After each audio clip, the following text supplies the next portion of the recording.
Estamos de volta com a Atitude Empreender. Vocês atuam no mercado que ele está em uma expansão assim, muito grande, né? Cada vez mais as pessoas estão preocupadas com o celular, né? Cuidando da decoração, a construção está em alta, isso por consequência puxa uma série de setores, né? Carrega uma série de setores, né? Dentre eles o setor de decoração, que é exatamente onde vocês têm aí uma penetração bastante grande com os seus produtos, né? Como que vocês avaliam o crescimento do mercado? Como é que está o mercado para vocês hoje? As nossas peças são aquelas peças para transformar a casa, como se diz, mais agradável. Hoje as pessoas têm que viver mais dentro de casa, a rua está meio perigosa, às vezes, não aqui, mas eu falo assim, às vezes onde a gente vende isso, São Paulo, Rio, Belo Horizonte, a casa é o lugar mais seguro que tem para ficar. Então a peça de decoração transforma a casa num lugar mais agradável. É isso daí que eu acho que é o aumento da procura da peça de decoração. Uma parte que a gente trabalha muito são para eventos. Então, qualquer evento é legal que tenha uma separação, às vezes, com biombos, com vasos, Então, esse nicho a gente tem uma variedade muito grande de peças para esse setor, e hoje porque como ela é um custo barato, então ela é quase descartável. Então os decoradores de festas usam muito esse tipo de peça igual às nossas. E você tem algum concorrente aqui na nossa região, no estado? Como que funciona esse lado da concorrência dos produtos que vocês fabricam? O concorrente nosso, hoje em dia, ele é muito pequeno.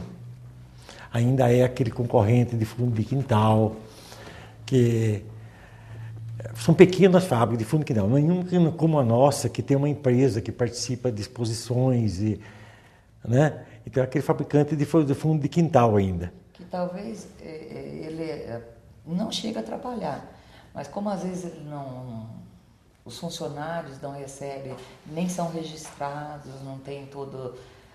Então seria até preocupante, mas como a produção dele é tão pequena que não vai fazer concorrência. Porque para a gente é importante também o funcionário crescer junto. Como eu falei que tem funcionários com 10, 15 anos, que entrou um menino, 16, 17 anos lá. Hoje você vê ele casado, com a família, que tem sua casa boa, seu carro. É gratificante saber que a sua firma prosperou e ele também. Eu sempre falo que nenhum patrão deve chupar o sangue do funcionário. Porque às vezes a pessoa necessita e deixa de pagar o suficiente para ele viver. É muito triste, né, olhar para trás e ver aquelas pessoas que trabalharam anos, Não tem um conforto, não tem não tem... Problema de saúde, a gente sempre fala, porque o problema de saúde é muito grave, né? O sistema de saúde público. A gente procura pagar a Unimed, todos os nossos funcionários têm Unimed, a família dele. Então, eles trabalham mais felizes, pelo menos com um pouquinho de segurança. Né? Embora seja uma firma pequena, não seja tão importante, mas a gente procura seguir aquilo que é dar o segurança para o funcionário. E vocês acreditam que esse cuidado, esse carinho que vocês têm com eles faz com que vocês tenham a mão de obra, Eu né? tenho certeza. O cuidado dele é o mesmo dele com a gente, do que ele está produzindo. Isso é essencial. Vocês têm uma demanda muito grande pelo produto, né? Então, talvez a maior dificuldade aí em atender mais pessoas seria a mão de obra mesmo para fazer a produção, né? Isso. E com esse tipo de incentivo, vocês acreditam que mantendo isso permanente vai ser possível então fazer uma expansão ainda maior do Branca Sexta? Eu acho que assim, ela estaria de bom tamanho nesse nível. Eu, como estou sempre pensando... Tem que puxar o freio dela. Às vezes tenho vontade de pôr uma outra parte, que seria umas peças mais bem feitas, mais para uso de casa. A nossa peça, vamos dizer, é mais decorativa, é mais, né? Talvez, não sei, o futuro. Deixar que os filhos, como eles estão assumindo... É exatamente isso que eu queria que vocês comentassem com a gente agora. né? Os filhos de vocês também estão envolvidos nesse processo, né? Exato. E como que vocês dividem as funções? Você é a criação, né? Isso. O Theo mais voltado aí para vigiar a fabricação. E os Isso. filhos estão mais na logística? Como que eles atuam? Logística, financeiro, a parte de escritório, vamos dizer, toda eles que fazem. Não porque a gente já tem uma certa dificuldade de mexer em computador, quanto eles são muito mais rápidos, mais ágeis. Então, a parte da informatização... É tudo informatizado, a empresa inteirinha informatizada, desde todos os detalhes. Se põe um prego na peça, ela é informatizada, ela entra no custo. E essa... Viu? Como o Brasil é um país perigoso para se investir, difícil de mexer com eles, que todo mês você tem que ter um balanço de como foi a coisa, como que tá o faturamento, como está a venda, qual o risco que você está correndo, né? Tem uma vigilância. Tem que manter, você tem que ter todos os dados na mão. A gente hoje pega mais os dados, os relatórios, os meninos apresentam, então a gente está sempre por dentro, mas já não fica tão preso mais na fábrica, né? Eu, embora em qualquer lugar que eu esteja, eu invente e crie uma peça, mas não necessariamente tenho que ficar 6 horas lá trabalhando, já dá para sair um pouco como eles cresceram junto, começaram... Conhecem o processo de conhece forma todo bem o processo, detalhada, né? Sim. Eles conhecem, sim, eles têm... Os meninos nossos são, vamos dizer, hoje é a cabeça.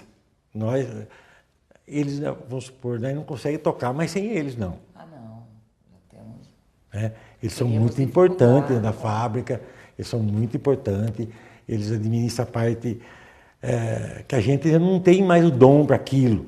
Mas é uma empresa familiar também, viu? Tem mais um sobrinho, que é um contador que trabalha com a gente, tem a irmã dela que cuida das vendas, tem um irmão da Branca também, que também cuida das vendas, ele que Porque cuida. nós temos também, além da fábrica, tem uma parte que a gente terceiriza.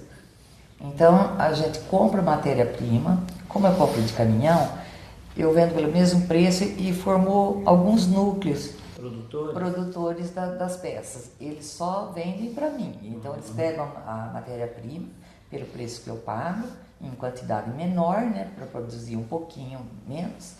Produz a peça, modelos, às vezes até que eles criam, às vezes alguns que eu passo para eles como eu quero, e me revendem. E eu compro toda a produção deles, né? Então, você tem a logística, né? Tem um volume grande de clientes para estar distribuindo, então precisa do produto, né? Talvez essa seja uma excelente alternativa, né? Isso, para não ter que expandir muito em chão de fábrica, e ele coloca 2, 3 funcionários também, todos eles têm a firma aberta, certinho. E produz lá, tem um lucro um pouco maior do que se ele tivesse como funcionário, né? E funciona bem também. Acho que tem 5 equipes. 5 fábricas, são mini fábricas, né? Terceirizados. E de ex-funcionários. Alguns sim, alguns não. Por exemplo, a irmã dela, ela trabalha no escritório cuidando das vendas e o marido dela tem uma fábrica. Um irmão também, ele é funcionário, mas resolveu montar para a esposa dele fazer. Também. Tem um ex-funcionário, o Dedé, né? Mesmo o gerente nosso tem uma fábrica na casa dele. Às vezes ele não produz a peça, mas ele leva, por exemplo, para montar os pedacinhos das peças também. Então tem aquela equipe que só monta os pedacinhos. A gente paga pelos pedacinhos que ele montou. Chega aí e monta a peça inteira. Então, além da uma excelente alternativa, uma porque está empregando, isso, né? E acho que esse talvez seja o maior ganho, né? E vocês têm um produto também, talvez um pouco mais livre dos ônus, né?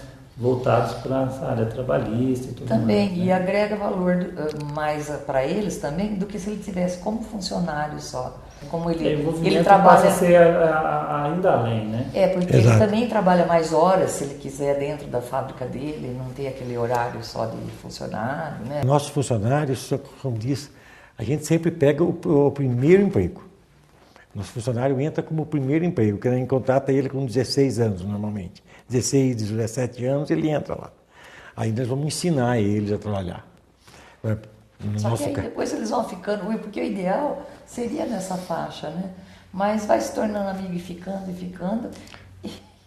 Tanto pessoas que aprendeu com nós, tem muitos funcionários agora que foi embora para os Estados Unidos, porque ele aprendeu a trabalhar e foi montar uma firma lá nos Estados Unidos, assim, mexendo com madeira. Mas tem muitos funcionários nossos que aprendeu com a gente, trabalhou lá 5, 6 anos, 10 anos e foi embora para os Estados Unidos. Mexendo Mexer com com madeira. empreendimento. Exato. Então, não no ramo assim de cesta, mas madeiramento de casas, mas tinha a ver com a madeira que ele aprendeu aí. começou ali, né? Começou. Além do segmento fábrica branca cesta, vocês também trabalham com alguns outros empreendimentos. No próximo bloco a gente vai estar conversando sobre eles. Vamos agora para um breve intervalo.